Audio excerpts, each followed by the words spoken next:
football was the only game you played. You kind of outgrow being an offensive lineman and a defensive lineman when you're 12, and you don't want to quit playing. Aaron doesn't quit. He gets up off the ground, he gets up, and he doesn't quit. So how did you embark on the journey to become a Division I football player?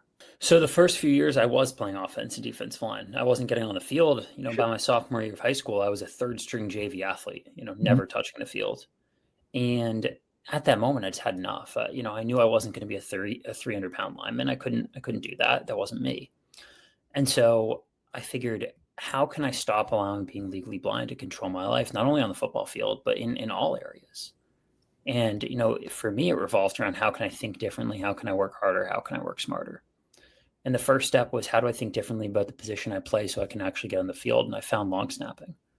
And I realized that this was such a unique niche position that not many people actually wanted to play. And I realized if I got good enough, maybe I had a chance. From there, it was, how do I work harder and smarter? It was waking up at 5 a.m. every day and practicing for an hour and a half before school.